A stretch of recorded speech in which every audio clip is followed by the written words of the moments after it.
another video of Journals of Journalism, and today's topic is study abroad. Guys, many of you have dreamt about studying in a foreign country since you were a child, but not all of you are privileged enough to fulfill your dreams. So I have came up with a solution. As you know that answer to any question can be given by the one who has been through it. So I have managed to set up a meeting with a friend of mine who is doing electromechanical from Sheridan College, Ontario, Canada.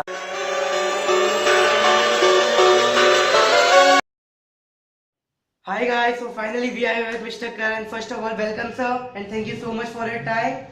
Sir, as you know that we are talking about studying abroad, one of the most common question amongst all the students is procedure. What exactly to do? So what was your first step when you decided to study abroad?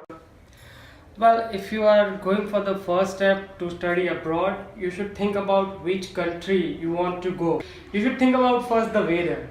And specifically procedure is not that much hard. You can go online.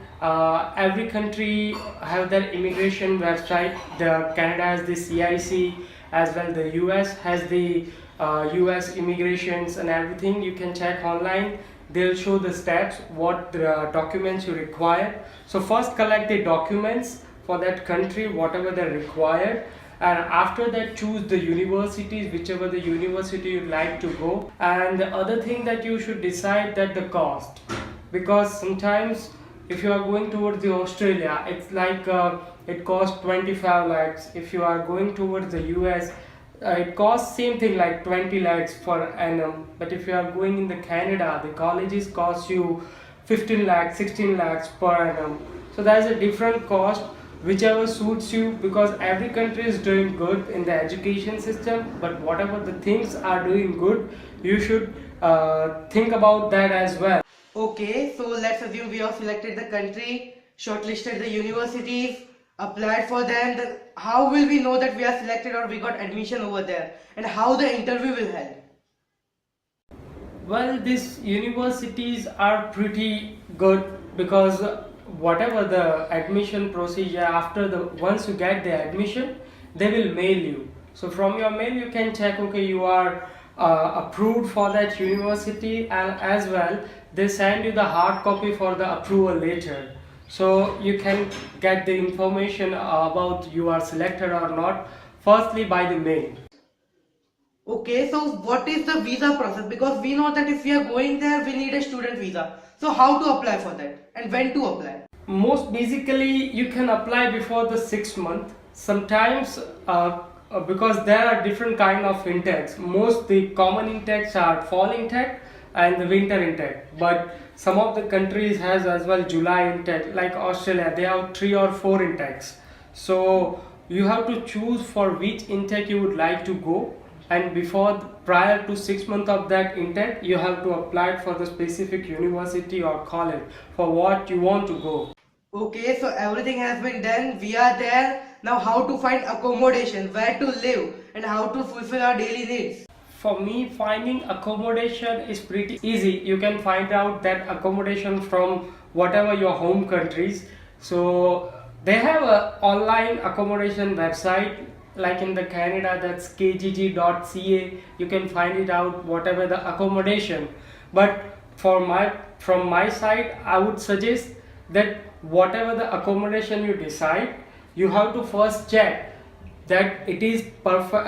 It is not a fraudulent thing, because sometimes the people posted their ads, but it's kind of a fraud. Now in time, so many people are immigrating towards Canada, US. So you might have a friend. If you don't have a friend, whatever the agency you are going through, tell them I am going over there. They will help you. Whatever the other students, they went over there, or they are already over there, they will help you to find out the accommodation through the agency. Okay, now one of the most important questions our audience are waiting for is financial expenses.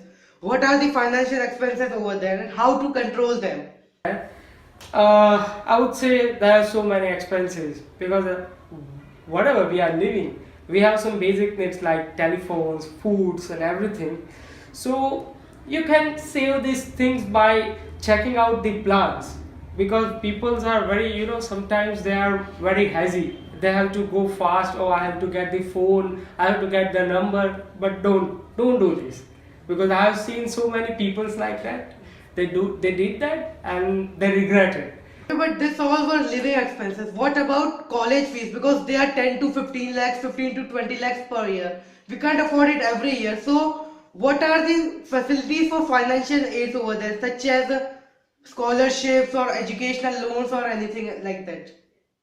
According to me, I never seen the lot of people get this scholarship because they are for the international students, for every batch or for every course they have a 2 or 3 vacancy for the scholarship, and a lot of peoples are going over there.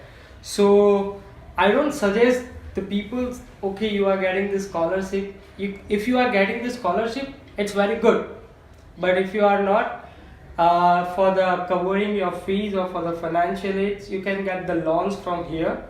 And as well, if you are going there, you can get the part-time jobs. It will help you. It will help you not that much, but some of the money will help you to, fulfill the fees requirement. And the financial aid, I would say, universities, if you are good in my college, if you are good at your GPA, if you are getting 4 out of 4 GPA, they will assign you as a peer mentor. Any post they have, any vacancy they have, they will allow you to do work in the universities. So it will help you a lot. So that's it, guys. If you have any more doubts, ask them in comment section and I will be more than happy to answer them. So don't forget to like this video and subscribe my channel. Thank you.